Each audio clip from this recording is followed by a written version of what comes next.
Добър ден. Здравейте, чуваме ли се? Здравейте, чуваме се. Да. Привет. Идеално. Чуваме се. Ние сме малко така, извиняваме се, че сме на един компютър, но някакъв технически гаф, естествено, с моя компютър и ще ни гледате тук в Няма нищо Няма хардуерен проблеми, въпроса, бе. не е софтуерен. И аз Всичко е съм наред. така. И аз съм така. От вчера съм без лаптоп и работя през телефона и е много трудно.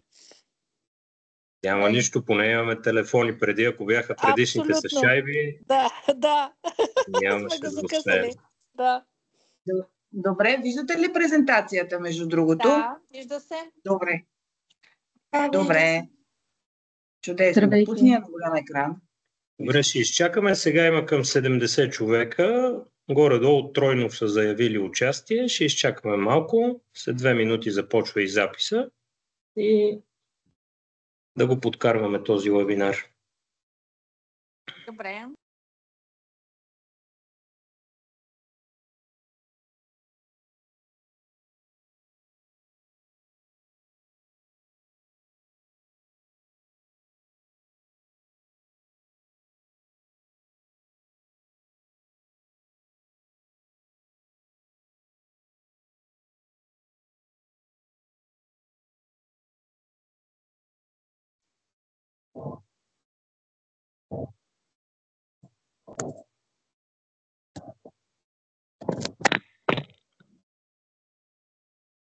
Здравейте.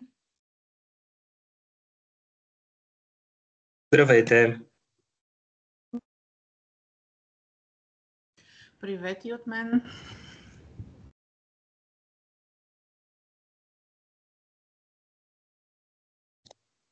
Мишо, само да си потвърда, понеже бяхте написали, че после ще пратите и запис. Това остава ли?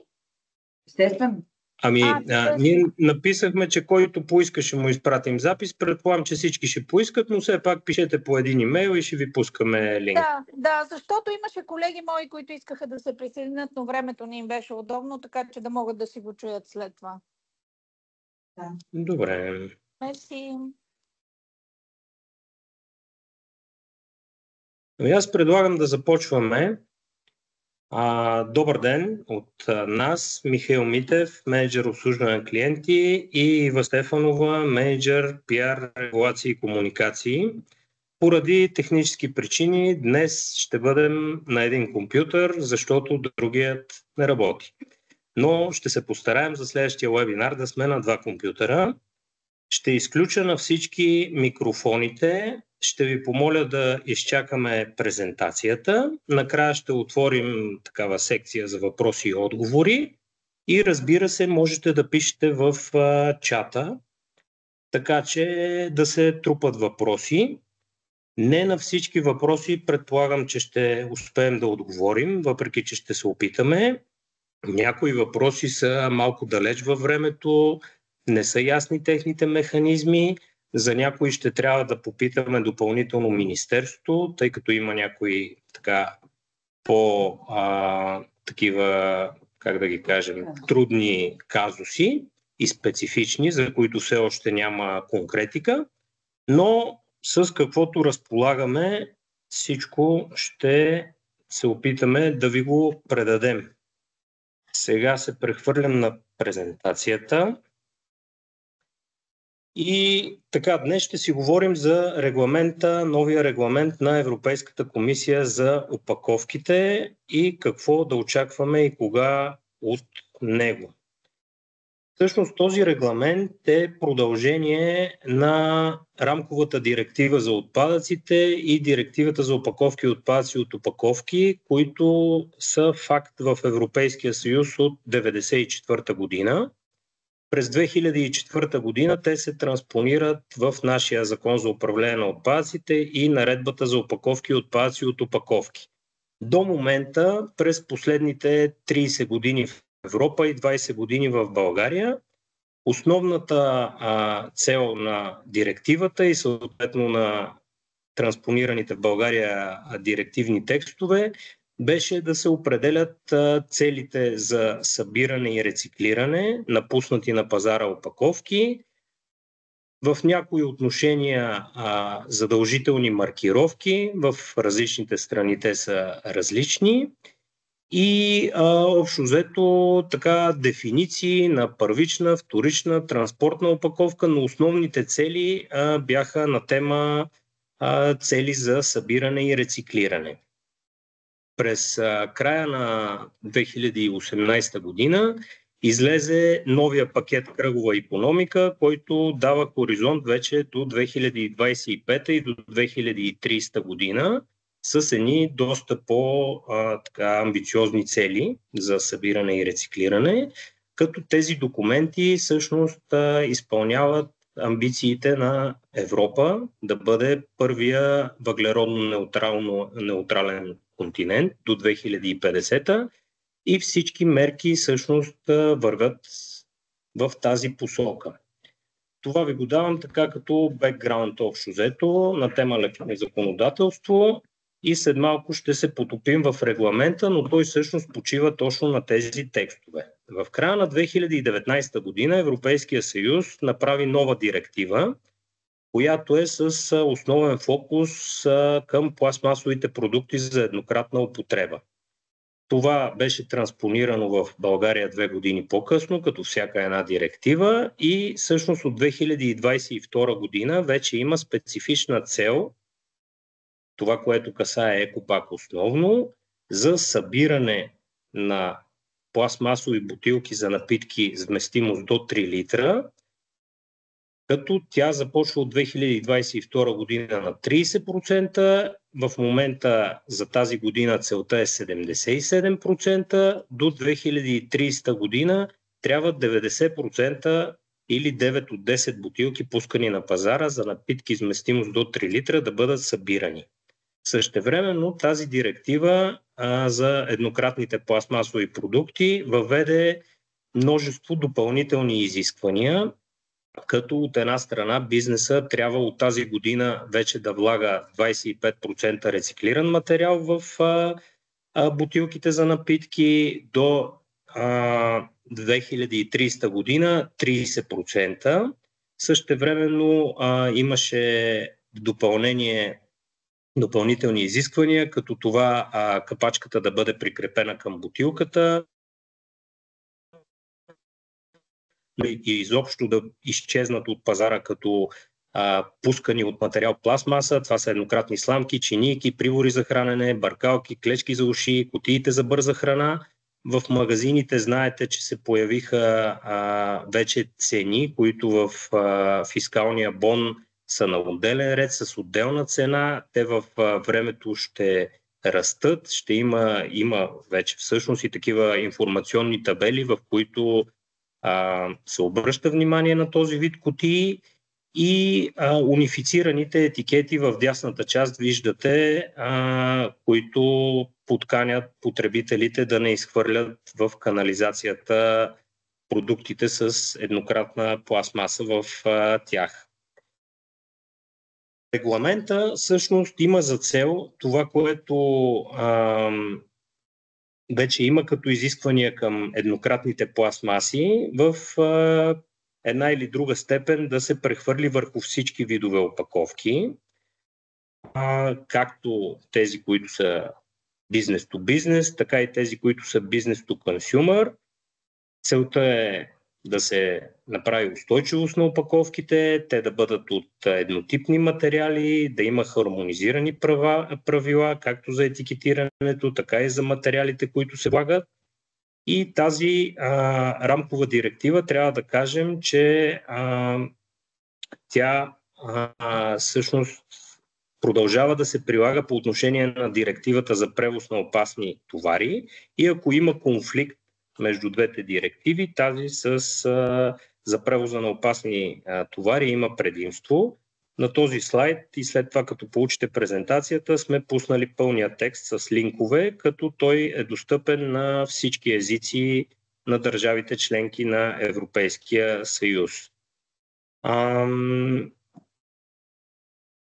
Трябва да кажем, че регламента вече е в сила от миналия месец, от месец февруари, но започва да се прилага, неговото пряко приложение започва от 12 август до година. Вътре има, всъщност сме посочили и кои текстове дефинират дефиницията за опаковки и всички други изисквания.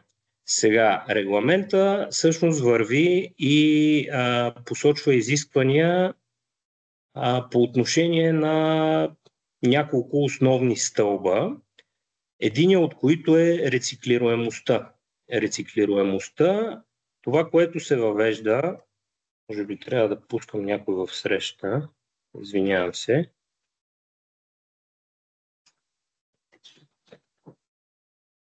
Тя ще ги пуска. Рециклируемостта на опаковките най-общо взето се дефинират три основни класа на опаковки А, Б и В, като В клас всъщност са 70% рециклируеми опаковки по дефиниции, които допълнително ще бъдат приети и дадени. И всъщност от 2300 година, от януари месец или 24 месеца след делегираните актове, което настъпи първо, ще бъдат пускани опаковки на пазара от 2300 година само с рециклируемост над 70%. От 2035 година те трябва да бъде доказано чрез методология, която в допълнение ще излезе, че могат да бъдат рециклирани в мащаб. И от 2038 година всъщност В клас опаковки ще отпадат за пускане на пазара и ще останат А и Б клас или опаковки над 80% рециклируемост. Във всички видове опаковки ще се има различни проценти на рециклирано съдържание, които трябва да се вложат. Ще има изискване за минимизиране и за повторна употреба, като ще има допълнителни изисквания колко минимален брой ротации на съответната вид опаковка и с колко трябва да се намали от година за година самото тегло на опаковките и малко по-късно за всеки един от тези стълбове в подробно ще влезе и ще ви разкаже сроковете и мерките, които са предприети. Въвеждат се нови опаковки, елементи, които до момента бяха считани за продукти, като пакетите за чай, дозетите за кафе, лепенките за плодове. Логиката до момента беше, че тези елементи на опаковка през целия жизнен цикъл на продукта го съпътстват и за това те се водеха продукт. Сега те вече ще се водят опаковки, но тяхната цел ще бъде компостиране, така че тук също не е ясно. Бизнеса ще ги декларира към екоорганизацията, в случая към Екопак, но ние пък имаме цели за събиране и сортиране и подготовка за рециклиране, така че тук става дума за компостиране, което е по-различно и ще трябва да се обърнем към Министерството по този въпрос да ни дадат допълнителни насоки. Етикетирането също ще стане унифицирано, като от 2028-2029 година ще има унифицирано етикетиране, което ще цели по-добро сортиране за потребителите, ще има етикет за вложено рециклирано съдържание, етикет за повторна употреба и всъщност всички тези правила в следващите 2 години ще бъдат описани. И целите за повторна употреба, както и секции за повторно пълнене в хорека заведенията, както и в магазините. Ще има големи площи, където населението ще може да си пълни своите опаковки. Всъщност идеята на тази директива, всъщност на този регламент е да замени директивите, които виждате от предходните слайдове, че имат 2 години срокове за транспониране. С този регламент се прескачат тези срокове и този регламент автоматично влиза в сила, като до средата на следващата година, до август месец, когато той вече ще е в сила този регламент, се отменя цялото съществуващо законодателство, което в момента се изразява в наредбата за опаковки, отпадъци от опаковки и другите наредби. Предполагам, че ще има някакъв допълнителен адаптиран текст. Това е слайд, който сме взели от презентация на Европейската комисия, буквално от миналата седмица, като виждате на този времеви лъч през годините какви мерки трябва да се вземат по отношение на различните стъпки и цели, които са залегнали в регламента, като буквално всяка година, всяка една от тези стъпки, които ви показах преди малко, ще бъдат описвани и ще бъдат пускани като делегирани и имплементиращи актове, без които ние фактически не можем да приложим този акт. Всъщност всяка една от годините ще има допълнителни насоки по отношение на рапортуването и по-късно ще ви кажа, ще има доста различни категории на видовете продукти. По отношение на етикетирането ще има организация и указания за допълнително дигитално етикетиране, което ще става с QR кодове. На тези QR кодове, като се прочитат с телефон или с друг четец, ще излиза допълнителна информация по отношение на съответната опаковка, вкарване на рециклираното съдържание и всички останали продукти. Въвежда се също така и максимален обем, който ще бъде описан на празното пространство, и калкулацията за това нещо, виждате, ще бъде през 2028 година. Конкретно, като срокове, даваме ги съвсем така индикативно. 12 август до година е общия срок за прилагане, всъщност влиза в сила регламента. От средата на 27 година регистъра за опаковки, в който вие преди 2 години се регистрирахте и ние ви писахме да се регистрирате, всъщност ще претърпи промени. Вие в момента сте регистрирали фирмата, в коя организация се отчитате и какви продукти, търговски марки пускате на пазара. Там вече ще има доработка, така както и в нашите отчетни форми, и всъщност всеки един от видовете опаковки ще попада в 22 различни категории, така както националния регистър, така и в отчетите към Екопак. 12 февруари 2027 година всъщност е крайния срок, в който ХОРЕК обектите трябва да осигурят възможност на потребителите със свои собствени контейнери да пълнят съответните стоки, които искат да закупят насипни.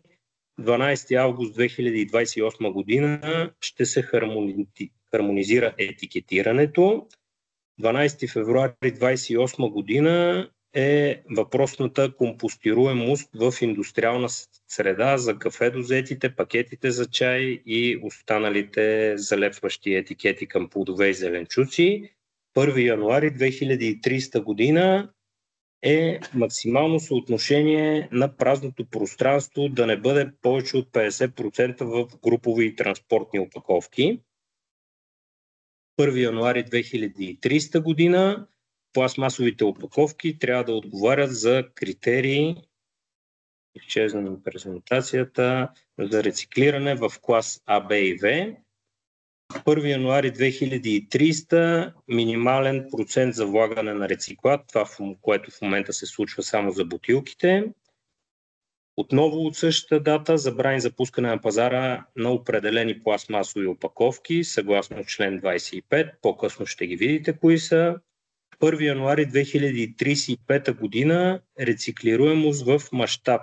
Това означава доказване на минимум 55% от пуснатите на пазара опаковки за всички видове. Това означава не само теоретично те да могат да бъдат рециклирани, но над 55% от обема им да бъде рециклиран, като изключение тук се прави за дървесината, за палетите, където този процент е 30%.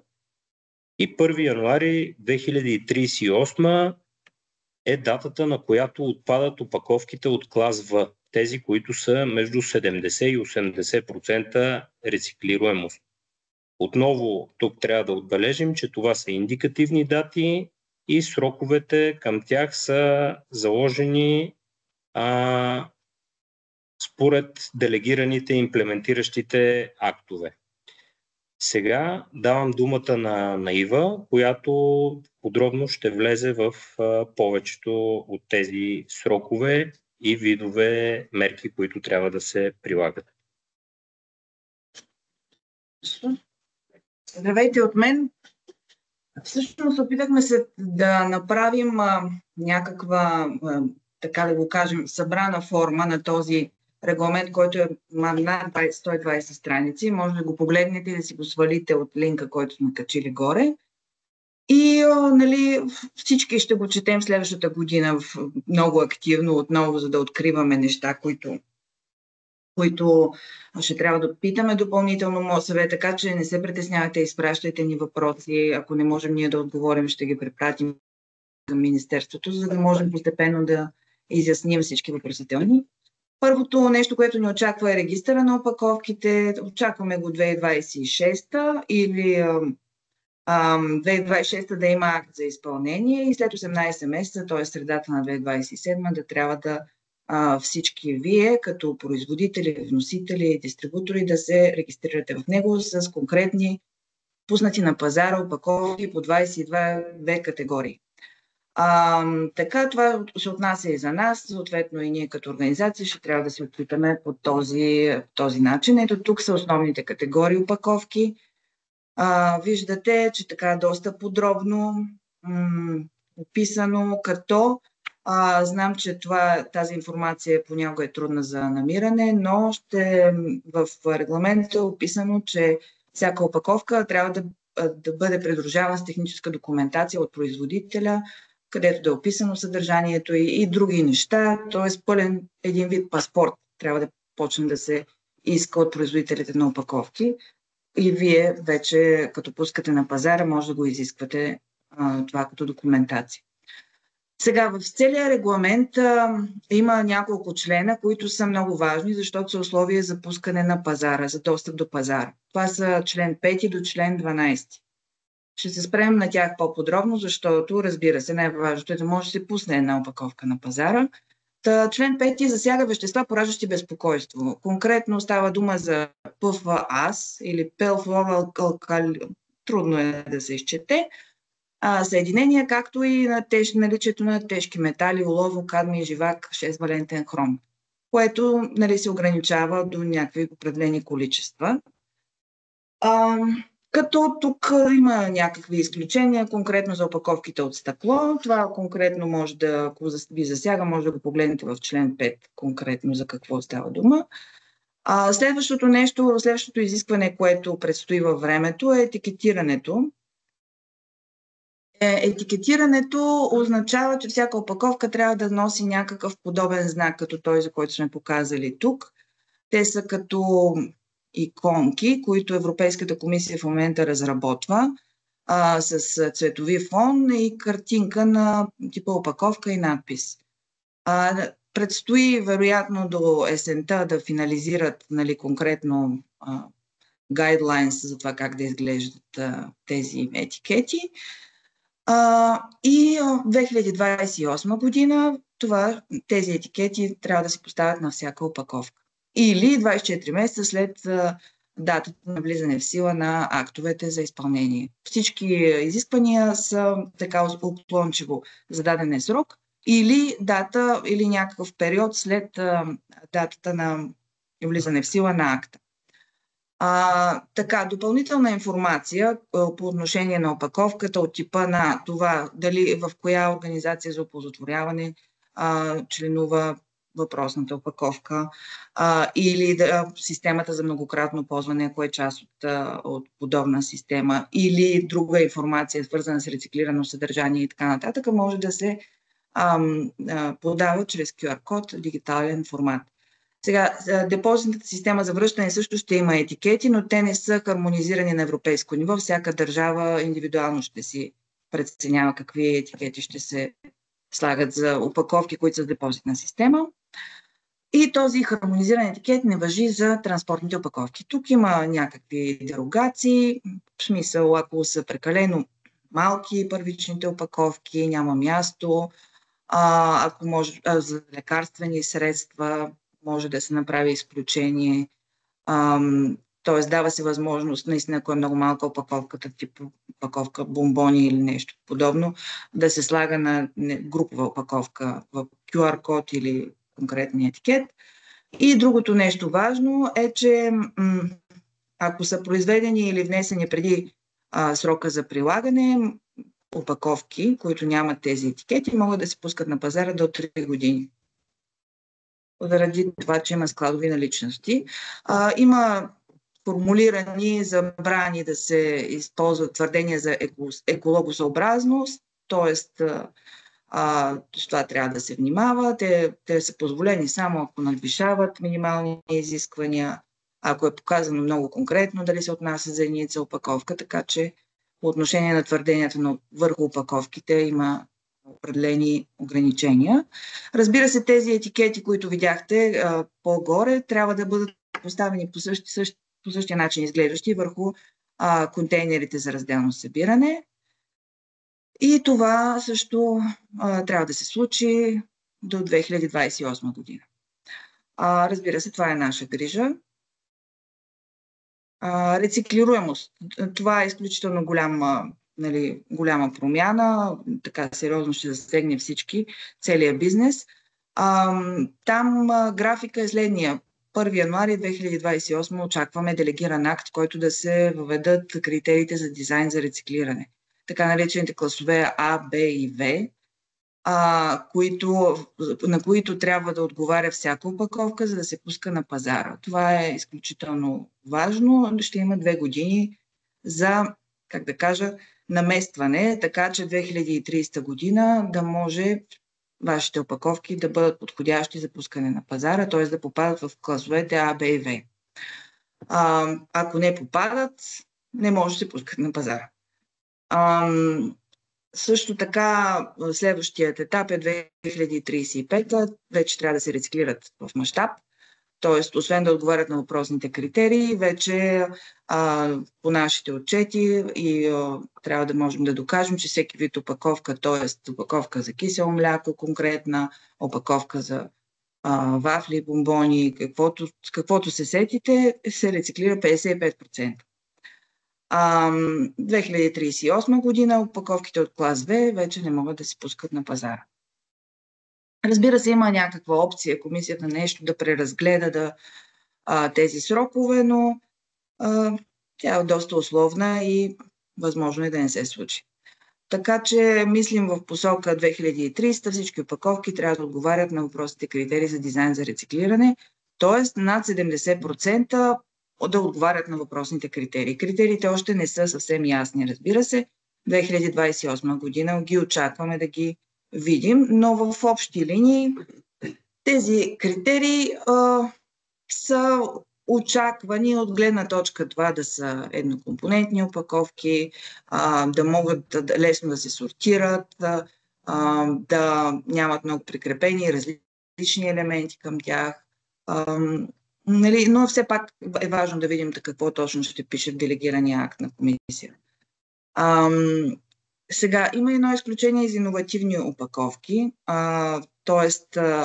но то е доста условно, т.е. от иновативни опаковки трябва да могат да бъдат пускани от 2030 година, без да отговарят на въпросния дизайн за рециклиране, но това изисква уведомление на компетентните органи в България, трябва да се приложи график за постигане на рециклируемост и трябва да има одобрение от Европейската комисия да се пуснат такива опаковки на пазара, иновативни и след 5 години вече те трябва да са доказали, че и те влизат в общия дизайн за рециклиране.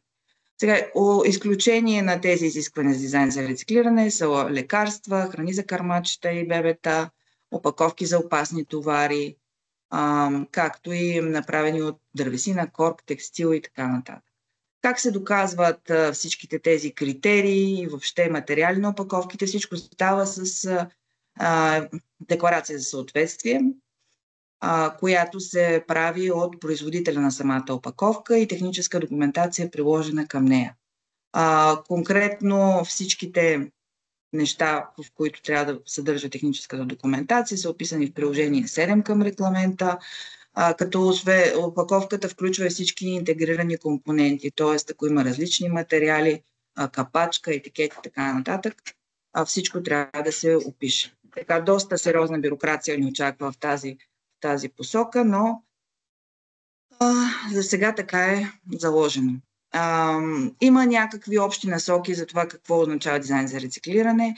То е описано в приложение 2, таблица 4. Можете да си го погледнете. Като цяло регламента е доста тежък, но с Ctrl F и по тематично търсене, нещата, които ви вълнуват по ключови думи или по приложения. Затова сме написали членовете, приложенията, които говорят за конкретните теми, да може по-лесно да се ориентирате. Другата тема е рециклираното съдържание в пластмасови опаковки. Европейската комисия изисква рециклирано съдържание във всички видове пластмасови опаковки от 2030 година. Като то е в различен процент за различните типове опаковки. Най-малко е за пластмасови опаковки за контакт с храни без ПЕТ.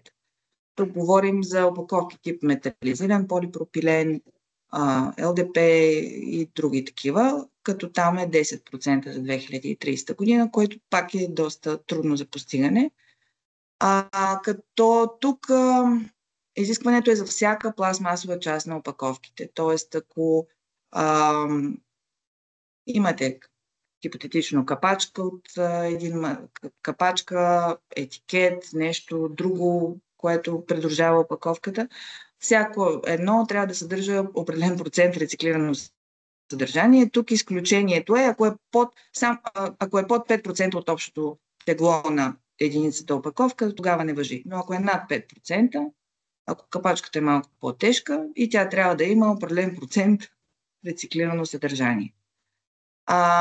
Така, калкулира се средно за тип опаковка и формат на производствен завод за година. Тук отново става въпрос на това, че цялата тази информация за съдържание, рециклирано съдържание, рециклируемост, материали и така нататък трябва да идва от производителя с техническа документация по всички тези параметри. Тъй като това е нещо, което ще стане задължително в целия Европейски съюз, се надяваме да бъде ще бъде вменено и на производители, и на цялата верига по доставките. Сега, какво е рециклирано съдържание? Това, разбира се, отпада, който е събран и е предаден за рециклиране в Европейския съюз, но и може да се използва и такъв вторичен ресурс, който е добит от трета страна. Тук има една условност. Европейската комисия ще изисква, когато ресурсът е добит от трета страна, представете си Китай, Азия, Африка или където и да било другаде, не в Европейския съюз, въпросната инсталация трябва да отговаря на определени условия, т.е. тя да намалява емисиите на въздуха, някакви качествени показатели да има, за да се признае това за вложен рециклиран материал. Съответно за това нещо, на какви условия трябва да отговаря този рециклиран материал, ще има делегирани актове 26-та година.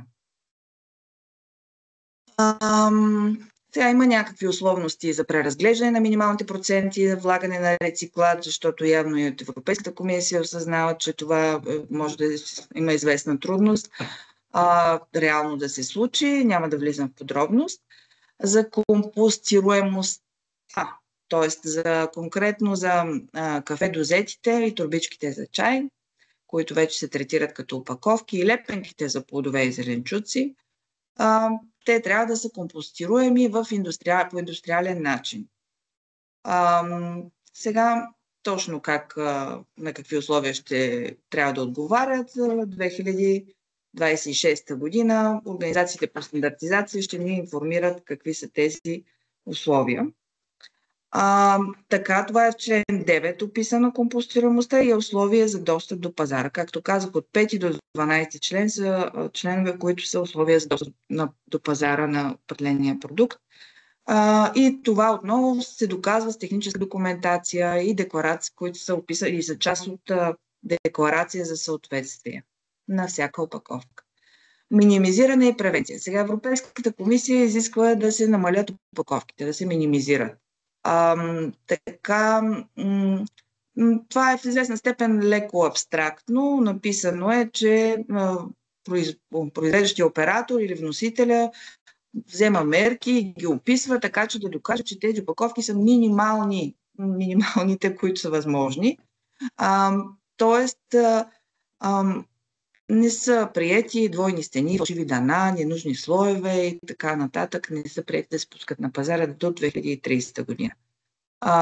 Тази оценка трябва да бъде също обяснена в техническата документация. Така, 2030 година максималното съотношение на празното пространство в групови опаковки трябва да е 50%. Отново имаме актове за изпълнение. Това е в член 10 по отношение на минимизиране на опаковките. Също е условие за достъп до пазара. В член 25 има и забрани за определени опаковки, като например групови опаковки за продажба, от типа на фолия, които обединяват, например, 6 бири или нещо подобно. Те не могат да са пластмасови, така да го кажем. Вероятно може да са от друг материал, но така не забраним да се пускат такива опаковки от пластмаса. Пластмасови опаковки за пресни плодове и зеленчуци до 1,5 кг, тип мрежи, турби, дави, контейнери, нали, отново не може да са от пластмаса, може би от друг материал, няма ограничение. Еднократни опаковки за храни и напитки, които се консумират на място, типа кутии, тарелки, чаши, кетчуп, сосове, сашета и така нататък. Също е забранено на място, т.е. в заведение да ти сервират в подобно нещо, с изключение на обекти, където няма достъп до питейна вода, например, и трябва да ти сервират пластмасова бутилка. Например, в фестивали, някакви такива събития си представете. Козметичните принадлежности в хотели, тип малки лосиончета, сапунчета, шампуанчета, опаковки за еднократна употреба също, много тънки пластмасови турбички за насипни плодове и зеленчуци също са забранени, освен ако не се налага по нещо хигиенни причини, тип за месо, риба и така нататък. Опаковки за многократна употреба. Опаковките за многократна употреба трябва да отговарят на определени изисквания, които са описани. Те не са, по мое мнение, нещо извънредно, т.е. те трябва да са годни за многократна употреба, да могат да се измиват, почистват и да има система за събирането им и така нататък. И това трябва да се опише в техническата документация. По-късно, 27 година, комисията ще приеме делегиран акт, за да определи минимален брой ротации на опаковките за многократна употреба. Има и конкретни изисквания, цели, които се залагат за използване на опаковки за многократна употреба. Тези изисквания са към дистрибутор, този, който пуска на пазара. Представете си, 2030 година, например, транспортните опаковки, тип палети, сгъваеми кутии, касетки, бидони, включително и стреч фолио за опаковане, имат 40% цел за многократна употреба.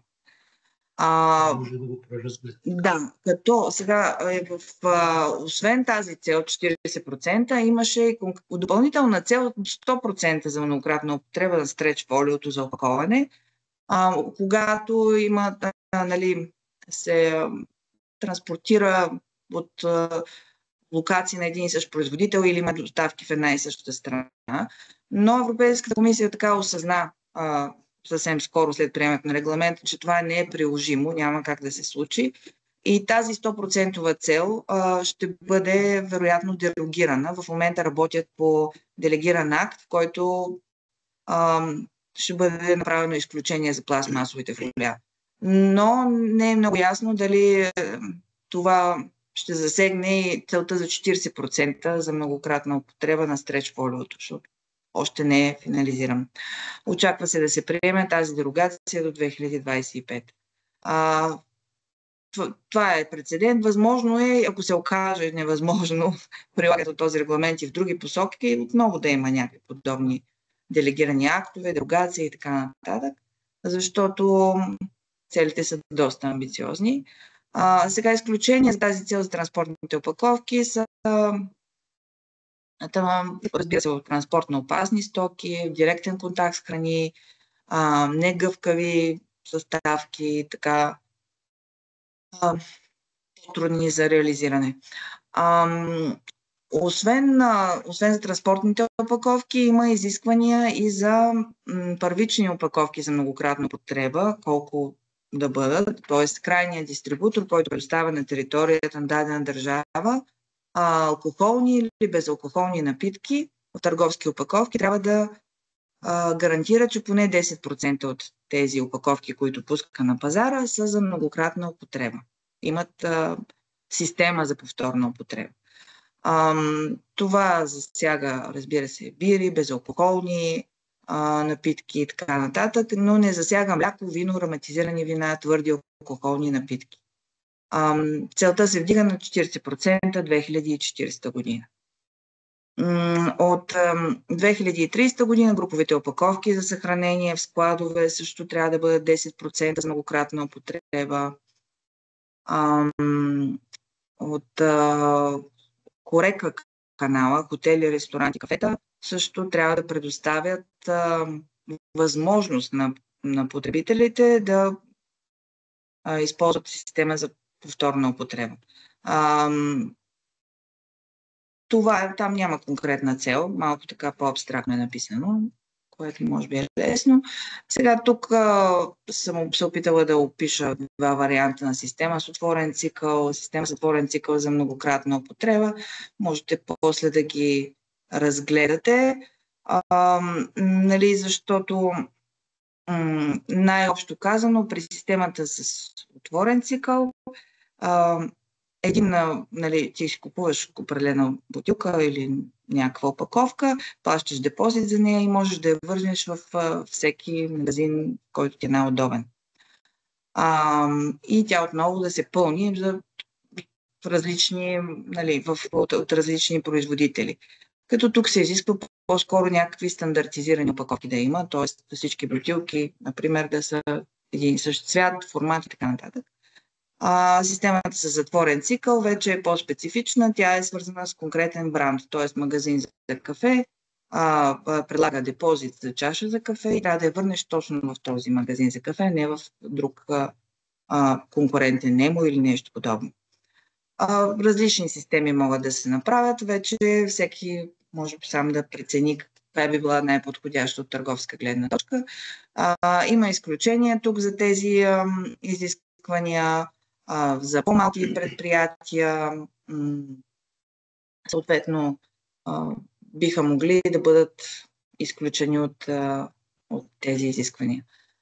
Въвежда се и темата с повторното пълнене. Знаете, че в горещи витрини в някои търговски обекти предлагат пластмасови опаковки, които ти сипят храна, което пластмасова опаковка има определена цена, но не дават възможности да си донесеш собствен контейнер в момента. Обяснението на това, защо не се дава възможност, е от хигиенна гледна точка и безопасност.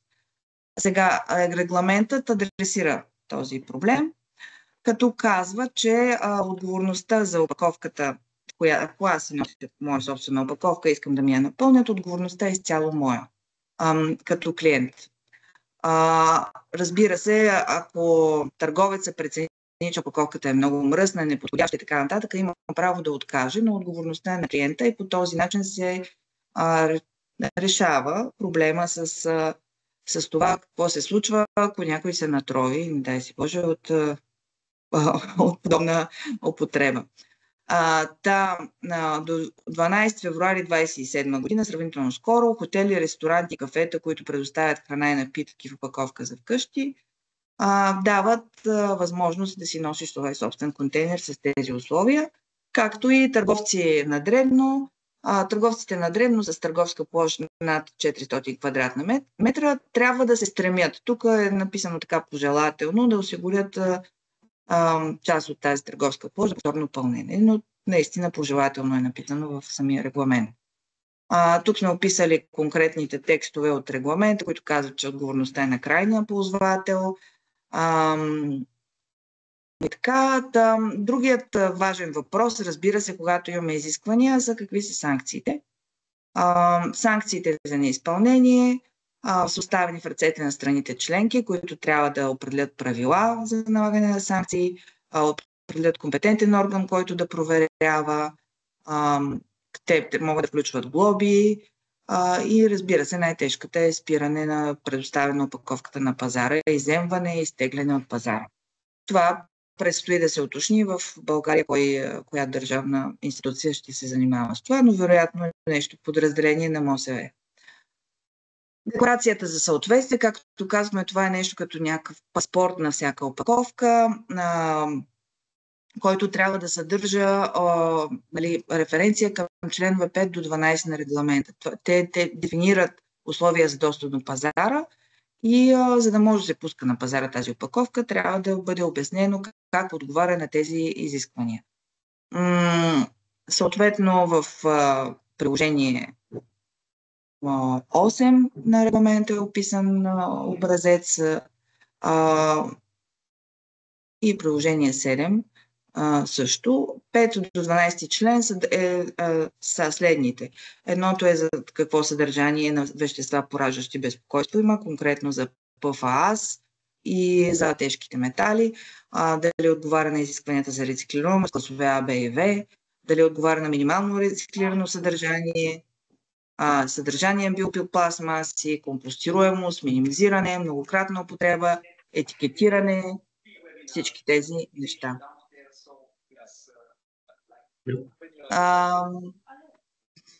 Моля да си изключите микрофоните. Така, има известни изключения в различни членове за различни засегнати страни, микропредприятия, медицински изделия, най-общо казано за малки количества, така за цели за повторна употреба. И така, мисля, че стигнахме до края на презентацията. Това е наобщо казано. Наистина може да си разгледате регламента по-подробно. И сега можем да си поговорим или да разгледаме въпроси, които сте написали в чат.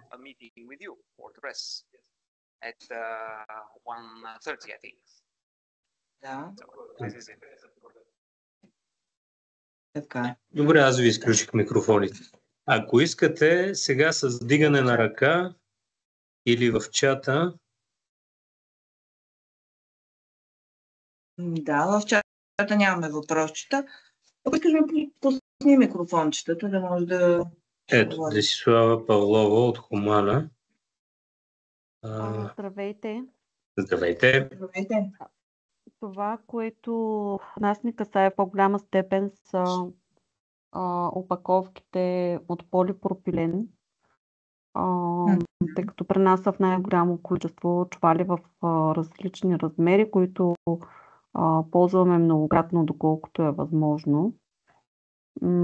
Имате ли информация как ще стои въпроса с този тип опаковки? По същия начин. Значи, те пак трябва да са полипропилена с много висока рециклируемост. Те със сигурност попадат в категория А и Б, но вече там трябва да се удостоверява влагане на рециклиран материал. Спецификациите от производителя. Да. Точно така. Тоест, когато вече имаме акт, който прецизира точно какви документи и на какви условия трябва да отговаря, за да доказва. Разбира се, това ще стане вероятно 2028 година за този дизайн за рециклиране, за минималното влагане, мисля, че също беше 2028, трябва да погледна. Имаме го този акт, вие също го получавате. Когато се получи такъв акт, финално е приет от Европейската комисия, ние ще ви го изпратим, за да се запознаете с него и вече ще знаете на какви условия да залагате, като купувате опаковка. Тоест, вие ще искате от производителя да има, да отговаря на този клас, на клас А, Б и В опаковката, да има определено съдържание на рециклиран материал, да е доказано, че е минимизирана опаковката, т.е. няма фалшиви дана, истории и така нататък. И като цяло това е нещо, което вие ще може да изисквате от производителя или да му давате такива спецификации, така че да ви направи за вас такава опаковка, която да отговаря. Да. Ние със сигурност на всяка стъпка, на всеки акт, на всяко нещо по-така състоятелно, което научим, ще правим нови подобни семинари, ще го пращаме обобщено, така както когато се появи регистъра в НИСО, така че със сигурност ще дойде до вас тази информация или някой наближаващ срок от доста по-рано. Да. Като цяло има поне 2 до 3 години време, даже в случая с рециклируема с мащаб 5 години са дали време бизнеса да се адаптира, т.е. да намери начин да отговори на тези изисквания. Надяваме се, че ще има такава възможност. Предполагам, че ще ни предоставите достъп до презентацията и запис на... Разбира се, да. Ще Благодаря. Ако искате само преди двата въпроса, набързо ще отчата Юлия Шапкова, ще се води ли отчетност в НИСО, от кой от производители или от Екопак и кога ще се води отчетност? Значи ще се води такава отчетност най-вероятно. Този регистър така го построиха, че той не проработи 2 години след крайния му срок да се регистрирате. Трябваше с Word и Excel да се регистрирате, но там със сигурност ще има доработка, със сигурност ще ги има тези 22 категории за пластмасите. Отчетността ще я водите вие. Значи към нас вие декларирате това, което се пуска на пазара и ние за ваше име и ваша сметка трябва да търсим процентите, да събираме, да сортираме и да предаваме за рециклиране. Вече в НИСО би трябвало вие да водите тази отчетност, но тя дали ще е същата като при нас, не можем за сега да ви дадем повече информация. Новите изисквания и директиви ще имат ли директно влияние върху калкулацията и размера на екотаксата? Значи, една голяма част ще имат пряко влияние върху вас. Това по отношение на етикетиране, компостиране, влагане на вторични материали и всичко останало. По отношение на това, че всяка година растат целите за рециклиране, по отношение на това, че някои материали към момента чисто от към финансова гледна точка не се събират и рециклират в толкова голяма степен, ще има със сигурност отражение върху екотаксата, но тя също трябва да бъде модулирана, тази екотакса, по-справедливо. Тази модулация се изразява в това, че лесните, добрите да ги наречем материали, които са еднокомпонентни, лесни за рециклиране, рециклират се в мащаб, няма проблеми с тяхната работа, те би трябвало да имат по-ниски цени от другите, които са сложни многокомпонентни и трудни за работа материали, които ние с по-високи цени отделно сме задължени да ви тласкаме към по-добрите материали. Така че в това отношение ще има върху екотаксата отношение. Ако в друг въпрос, ако в една опаковка има повече на брой материали, всеки един от тях ли трябва да има процент рециклируемост или се смята общия процент? Да, всеки един от материалите трябва да има този процент рециклируемост, с изключение на материалите, които са под 5% от общото тегло. Ако има 2 материала, 96% е бутилката, 4% е капачката, капачката няма значение. Ако обаче е 94 на 6, тогава и в капачката, и в бутилката трябва да имат тези проценти вторичен материал. Последен въпрос за сега от чата. При внос на стоки от Европейски съюз и трети страни, необходимо ли е да изискваме от производителя декларация за съответствие и аналитичен сертификат за използваните материали? Да, защото местните органи на регионалния инспекторат или други проверяващи, всъщност те ще ви търсят удостоверение на това какъв е материала, каква е опаковката, която пуска на пазара и вие трябва да предоставите тази съпътстваща документация. Само да допълня нещо, което се обсъжда в момента, защото по отношение на когато внасяш опаковка, нали, до сега се оказва, че митническите служби не са гледали, така как да кажем, опаковката като нещо, което трябва да проверяват. Работи се, доколкото разбирам по въпроса, митническите служби да имат и това задължение, т.е. внасяна опаковка трябва да бъде придружена с техническа документация и те могат да проверяват и да не допускат до пазара конкретна опаковка, като не отговаря на всичките там 5 до 12 член на регламента в техническата си документация. Така че това е процес на обмислене, вероятно може и да се случи, ще ви информираме и за това, ако стане факт. Добре, нямаме повече въпроси в чата. Господин Евгений Донев, слушаме ви.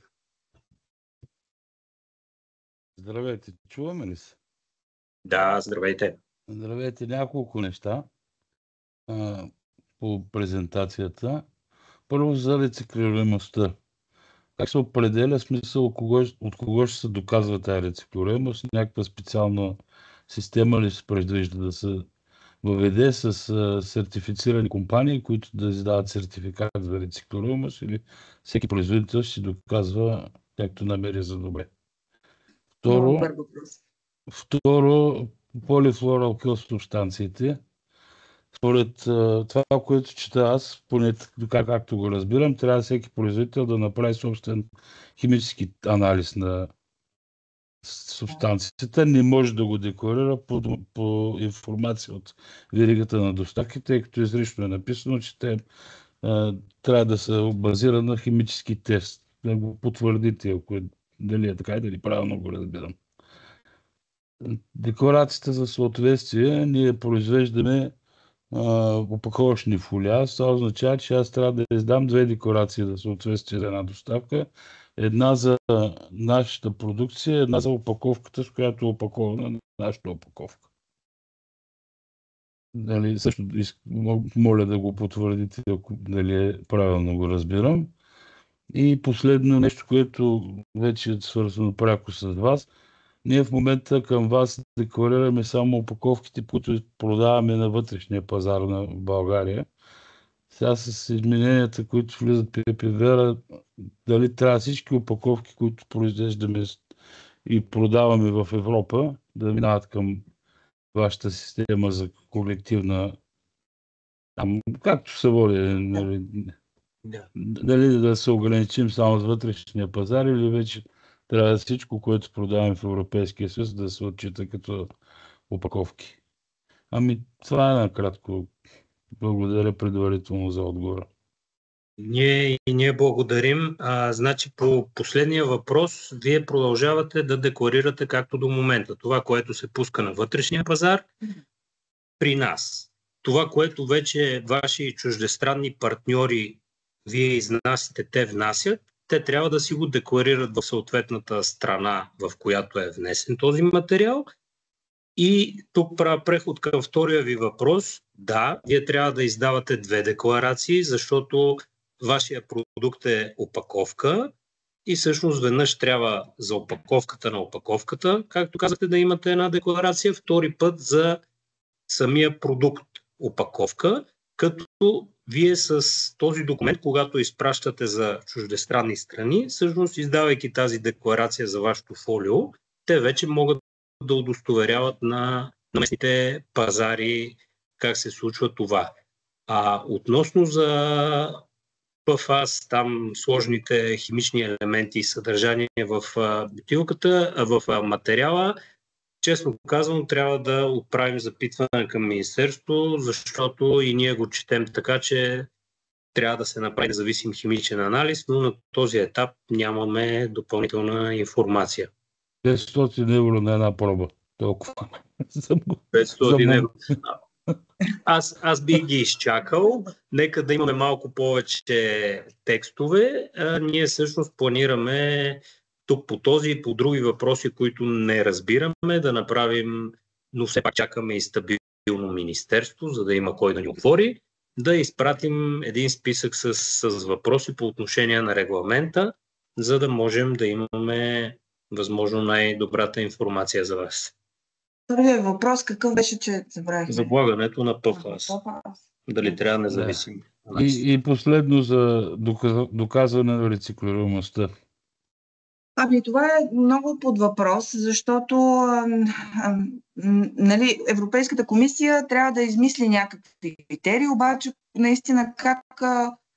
всъщност всичко за момента така звучи, че сякаш производителя гледа тези критерии и си отбелязва да, на фона, нали, той си решава дали отговаря на тях. Обаче, вероятно, в самия имплементиращ акт ще бъде оказано по някакъв начин как се контролира това. Не знаем. На база това в момента никой не може да определи дали му е 70% рециклируема опаковката или 98%. Трябва да има по-ясни... Да, и въпросът е наистина да го удостоверява. Това също не е ясно. Вероятно трябва да го заложат, но... То в момента има такива действащи платформи, Рециклас, там и други, които може да си направиш собствена оценка. Само сега сетих последно, старите класове за рециклируемост, там, които бяха примерно 5 полипропилен, 4 HDP, или там ги помня, отпадат ли и остават само 22 класа? За етикетирането говорим. На този етап етикетирането продължава по същия начин. PET1, LDP2, HDP4, там както са си по директива. Когато вече има новите 22 категории, те дали ще вървят с нумерологичен код и той ще бъде част от тази опаковка или ще бъдат както до момента, но при положение, че те правят вече разграничение между 5 бутилка, 5 тарелка, друга пластмаса, не 5 и всичко останало, би трябвало да има и нови кодове, но те това трябва да го дадат, когато унифицират всъщност тези етикети, които всички всъщност вече в цяла Европа ще пускат по един и същи начин. Не като при нас до миналата година беше човечето с кошчето задължително, ама във Франция е задължителен друг символ, пък в Испания са забранени всички останали символи без техния символ. Това нещо всъщност ще изчезне и предполагам, че там вече ще бъдат описани новата нумерология и... Само да допълня, доколкото така по предварителни данни виждаме, няма да залагат толкова на, как да кажа, поставена етикет на материала. Тоест, не е толкова важно дали е 5 HDP или нещо подобно, по-скоро ще има някакво етикетче на жълт фон, нарисувано някаква опаковчета и ще пише пластмаса или пластмасова тарелка, нещо такова. И в с идеята на контейнера да има същата картинка и ти много лесно да се ориентираш, защото ти си малко глупав. Нали, не вие, по принцип хората явно мислят ги за по-глупави. И да може, нали, каквото има на контейнера, да го има и на опаковката. Но това ще са си някакви иконки, които стандартизирани вече ще ги кажат на всички. Чакаме. Господин Божиков, слушаме ви. Здравейте от Viking Life Saving. Искам да попитам следното нещо, тъй като ние реално не реализираме продукция на българския пазар. Правим полуготов продукт, спасителни салови евакуационни системи, които изнасяме основно към Дания. Реално погледнато това, което отчитаме към вас, са единствено опаковките за суровини от доставчици от Европа и от трети страни. Първото нещо, което искам да попитаме, какви изисквания трябва да поставим ние към нашите доставчици във връзка с това, което изложихте за опаковките, и второто, дали това изобщо нас накасае тук тази презентация относно това, което ние изнасяме, дали нещо ние трябва да сме задължени по отношение на транспортни опаковки за продукцията към Дания. Абсолютно сте задължени по така както по всички линии, да, точно така. Всъщност, вие правилно отчитате вноса на суровини за собствено производство. Към вашите контрагенти вие трябва да изисквате тези изисквания от регламента, да бъдат защото вие защо ги декларирате към нас? Защото вноса на суровини за собствено производство, тези суровини и техните опаковки остават на българския пазар. И понеже остават в България определени кашони, найлони, пластмаси, кутии, стиропори, каквото е, те всъщност трябва да да отговарят точно на тези изисквания, които изброихме. По същия начин вече вашата заготовка продукция, която отива към Дания, тя трябва по същия начин да е опакована и етикетирана и да е в материали, които са със съответните проценти на рециклируемост и видове материали, за да могат в Дания по същия начин, прилагайки същия регламент, на място да могат да първо да го пускат на пазара, след това организацията да може да го събере, сортира и предаде за рециклиране. Така че не се променя нищо във вашия механизъм за работа, просто трябва вече към вашите контрагенти и изисквания допълнително към вас по отношение на новите моменти в регламента. Да, странното сега е, че наистина има едни изисквания, но не е ясно как се удостоверяват те. Те затова са за след 3-4-5 години, нали? Много от тези изисквания ще изискват делегирани актове, които да покажат точно какво да искате в техническата документация да пише от вашия доставчик. И вие какво да пишете, за да може да продадете опаковката си навън. Но ще следим темата и ще ви информираме при всичко, което е важно. Последвайте ни за повече. Благодаря. Добре, господин Лазаров, слушаме ви. Здравейте. Мене направи впечатление нагоре някъде в презентацията, където пак се връщам на темата за маркирането на самите материали.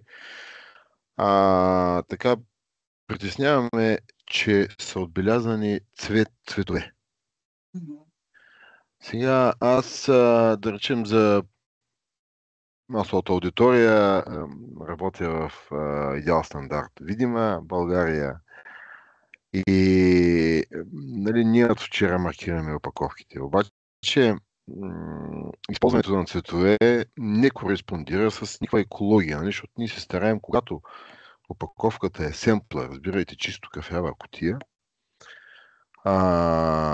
така или иначе ние имаме знаци, които показват някои неща, нали, съответно и материала, в повечето случаи е картон, пап 20 или 21, да използваме черно мастило.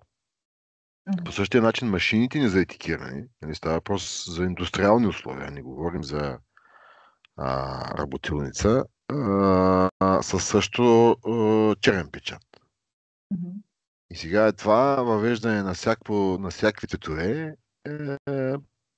нали, за мен е малко изглежда несъстоятелно. Сега аз разбирам, че той иска да заостри вниманието на крайния потребител, но когато една опаковка стане безкрайно шарена, нищо не му заостря вниманието, освен цената.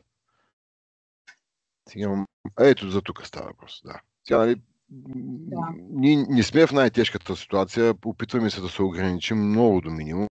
Пак ви казвам, не от вчера, но със сигурност тук от тия 100, над 120 човека имат продукти, в които има микс. Представете си това за какво става. И ако си говорим за, както при нас машините печатат само черно, етикиращите машини, това е доста така притеснително, защото нали, всичко се решава, но се решава с пари. Нали, цветовете носят други пак проблеми. Нали, доставчици, там сертификати и така нататък. Дали това е сериозно с тия цветове или просто илюстративно е дадено от комисията? И ние това, което виждаме е, че и ние благодарим за въпроса. Това, което виждаме най-отдолу в изключението, че този хармонизиран етикет не се прилага за транспортни опаковки или тези, които са към депозитна система за връщане. Това също към момента е някакъв много предварителен техен дизайн, който те го работят и нещо така го гласят. Предполагам, че ще има и както, нали, с зелената точка, с TidyMan, с Mobius Loop, те могат, ако етикета е в зелено, да е зелено, ако е в жълто, да е в жълто. Или пък това е само за първични и вторични опаковки и ще бъде по този начин цветно. Но към момента това, което е записано, че не се прилага за транспортните опаковки. Вашите опаковки транспортни ли се водят на тип дял, фаянс, вероятно, може би? Да, възможно е да има изключение за цветността. В момента тече консултация, в която сме включени и ние, така че поставям този въпрос на работната група, която разработва тези правила за етикетиране. И така още нищо не е финализирано. Ще поставим въпроса наистина. Според мен основното тук са символите, за да могат по картинки да се ориентират потребителите. И това касае основно първични търговски опаковки. Сега вече за по-мащабни, за кашони, за транспортни опаковки, надали това се прилага, но да, въпрос на... За сега не можем да дадем повече детайл тук.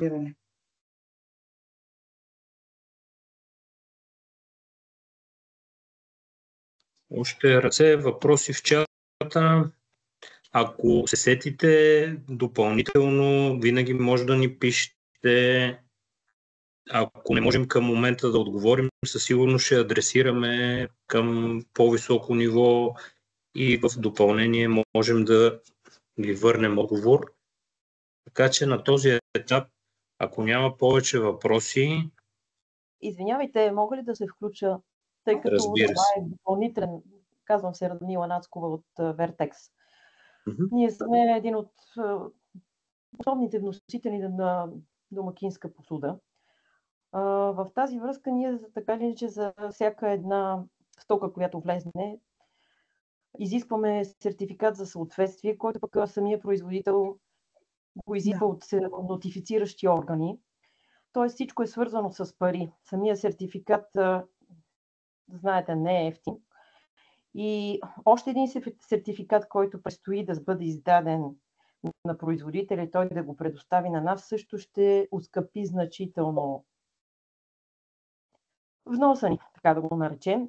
И това е едно ръка. Другото, което е, аз искам към самите производители ако може да ни дадете някаква обобщена информация или образец на тия сертификати, нещо с което предварително да ги запознаем, да видим какви ще са предварителните разходи, защото говорим за химичен анализ, както и при тестването на самите продукти, когато се издава декларация за съответствие. И ще е много полезно да имаме малко повече информация, която да предоставим и то на английски на самите производители, тъй като те са и от Европейския съюз, и от Китай, и от други държави. Наистина, вероятно, тези нови изисквания ще оскъпят, как да кажем, производството на опаковки, но тук хубавото е, до някъде, ако може така да се каже, че би трябвало да важат за целия Европейски съюз, т.е. да засегнат и вашите конкуренти. Всички трябва да имат такава декларация за съответствие, за да пускат на пазара. Сега въпросната декларация за съответствие, какво трябва да съдържа тя, все още наистина има много въпросителни. Маркирани са само темите, които трябва да покрива, но как точно се измерва всяка една от, както казахме, член 5 до член 12, как точно се измерва или за какво точно декларираш, това не е изчистено. И, това е едно от най-важните неща, които ще попитаме и Министерството, ако могат да ни насочат. Така да го кажем, какви точно, как да кажем, условия трябва да изпълнява една опаковка, за да може тя да бъде пускана на пазара точно в тази документация и в декларацията за съответствие. Първа истината е, че по много въпроси нямаме отговор, но това е не, защото не сме прочели 150 страници регламент. Четохме го много пъти. Вие също трябва да го прочетете. Между другото, този вебинар искам така една декларация тук да отправя. Не ви изважда от задължението да го изпратите към вашите правни отдели или външни фирми, които ви консултират и много внимателно да го прочетете. Вътре това, което и самите еврокомисари с пот на челото ни обясниха миналата седмица, е, че тях ги очакват на този времеви лъч. Вие видяхте, това са 17 имплементиращи акта, още 6 делегирани акта. Т.е. в следващите години всички тези въпроси за декларация за съответствие, как се смята рециклируемото съдържание, какво значи рециклируемост и всички тези неща, те първа трябва да работят върху тях. Те сега в момента сглобиха една изключително амбициозна рамка, която следва предишната много амбициозна рамка. Тази вече е изключително амбициозна, тъй като вече първо, че влиза в сила веднага, второ, че ограничава изобщо пускането на определени видове опаковки, което до сега го нямаше. Така че към момента, честно казано, не можем да ви отговорим как точно ще изглежда декларацията за СОБЕС. Моля? Не ви чух, ако може да повторите. Да, не разбрахме. Добре, в чата има още един въпрос. Това, че една опаковка ще трябва да има процент вложен рециклат и в същото време трябва да има процент рециклируемост, значи ли, че един материал ще трябва да може да се рециклира множество пъти? Това е прекалено сложно, според мен, за доказване. Самото доказване, че дадена опаковка има процент рециклат, когато я имаш готова пред себе си, много е трудно да се направи анализ дали наистина се съдържа рециклат. И това е едно от нещата, които Европейската комисия трябва да реши как точно измерва. Наистина това е декларирано, той е деклариран процент рециклат.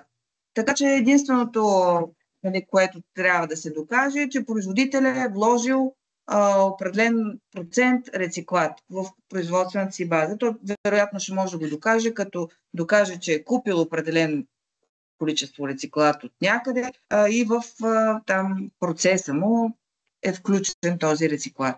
Но последващата проверка, една опаковка дали има рециклат или няма, е изключително трудна, доколкото сме говорили с лаборатории и въобще с хора, с които се занимават с такива тестове и изпитвания. По-скоро на декларативно ниво ще бъде това. И отговорността ще бъде на производителя на опаковката. Ще може да се рециклира множество пъти. Предполагаме, че ще се рециклира множество пъти. То теоретично не се рециклират едни и същи точно абсолютно опаковки. Те винаги са умешани с други опаковки, с нов върджен материал и с други адитиви. Но да, би трябвало в тази посока да върви. Евгений Донев по въпроса за декларациите. Моля да уточните дали трябва непременно тази декларация да е отделна, тъй като ние в момента издаваме декларация за контакт с храни. Има възможност да добавим текст към съществуващата. Добавете текст към съществуващата и вижте какво ще стане. Според мен така изпълнявате изискванията и няма нужда от допълнителна декларация на този момент. Освен ако утре не излезе специален акт, в който някой даде декларация, която да е с образец, както имаше въпрос от Vertex. Тези всички образци би трябвало, те затова са образци, за да ги има някъде и всеки да ги тегли от едно и също място и да ги пуска към своите контрагенти. Така че със сигурност от Министерството ние изрично ще попитаме дали всички тези изисквания, които ги има вътре по отношение на документацията, удостоверяването и прочие, ще бъдат описани като образци и ще бъдат пуснати като такива бланки, които бизнеса да може да тегли и попълва. В момента се обсъжда и някакъв тип облегчаване на тази бюрокрация, защото с тези декларации за съответствие малко така бюрокрация се получава. На ниво Европейска комисия може би мислят как да се унифицира, т.е. една опаковка да има една декларация, където са описани всички неща, и защото така е логично, а не да има 20 декларации. По-скоро една декларация по всички параметри, на които трябва да отговаря, и техническа документация към нея. Но това също е процес на обсъждане. Чакаме.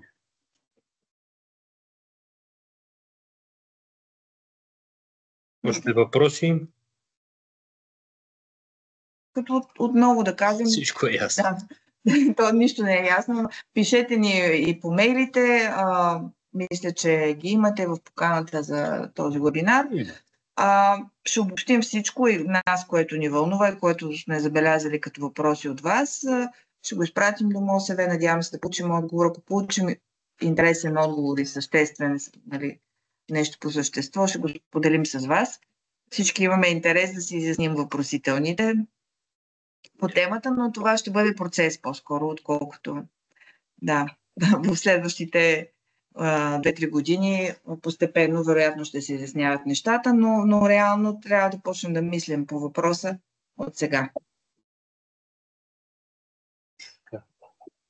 Писнете контрола, имат ли идея от кой ще се извършва? От МОСВ или друг министр? От дъщерните структури на Министерството на околната среда. Това са регионалните инспекторати, Изпълнителната агенция по околна среда, НИСО, Националната информационна система за отпадъците и този регистър, който трябва да претърпи мащабна промяна, тъй като те малко отбиха номера, честно казано, с първия вариант на регистъра.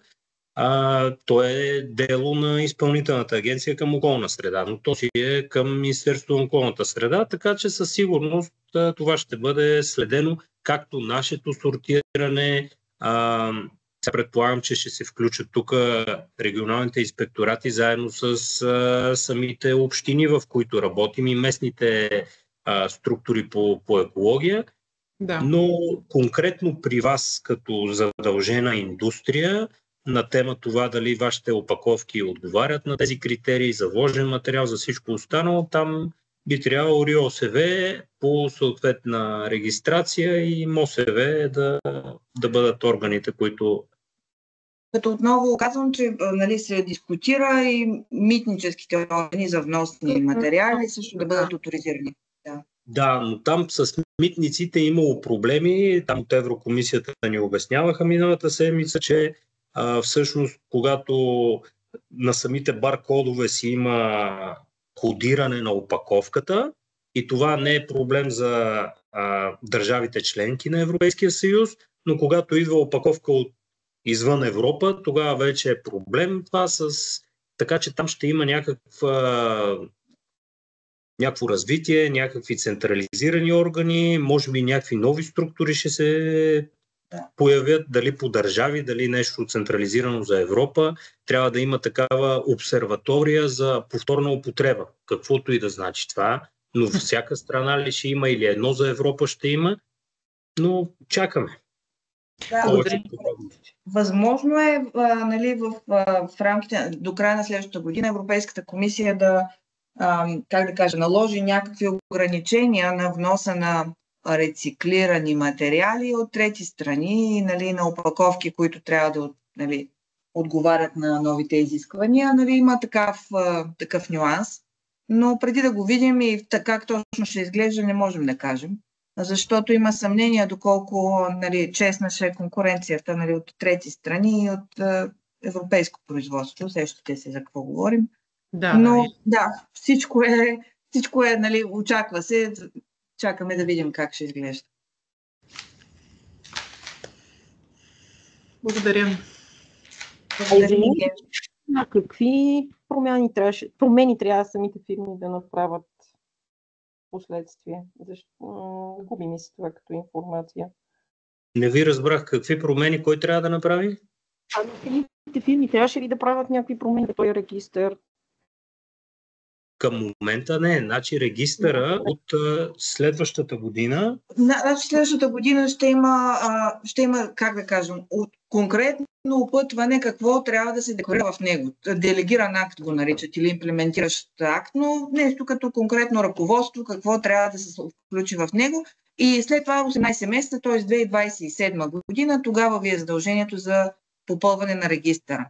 Но първо 2026 трябва да ни кажат точно какво да има вътре, така че за момента нямате такова задължение. Иначе в момента регистъра, вие знаете, там просто си попълвате името на фирмата, видовете материали, които използвате като опаковки, но само ЛДП и ЖДП просто изброени, търговските марки и в коя организация си изпълнявате задълженията. Това е цялата информация, която в момента съдържа този регистър. Но вече би трябвало, поне по това, което четем в регламента, той да се доразвие с конкретни видове, по този начин класифицирани материали и количества. Тоест, пускате колко си тона полипропилен, така е като отчетите към Екопак. Да. Благодаря. Ако сме пропуснали да се регистрираме. Регистрирайте се, в момента няма никакви проблеми. Ще кажете, той не работеше близо година и половина регистъра, просто трябва да влезете. Ако искате, ми пишете след като свърши вебинара, ми пишете един имейл, за да не пропусна. Аз ще ви пусна линк, ще ви пусна регистрационната форма. За всеки случай им го изпратете. Добре, благодаря.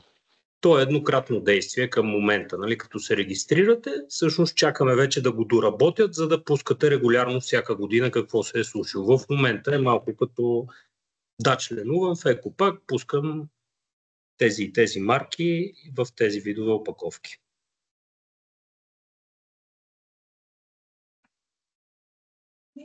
Други въпроси? Към края на времето. Спеме на песен. Да благодарим на... Благодарим ви за участието, за доверието. Надявам се е било максимално интересно.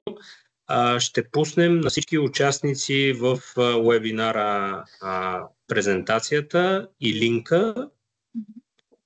Ето, имаме вече овации. Така че всички вие, които сте се регистрирали, ще получите линка и презентацията и вече каквото има допълнително ни пишете, обаждайте се, можем да се срещнем допълнително по темата, на ваше разположение сме. В който момент има някаква допълнителна информация, която влезе в сила, ще ви информираме отново. Да, ние сме досадни. Благодарим много. Благодарим. Всичко добро. Успешен ден. Довиждане. Благодарим. Лек ден. Ключ.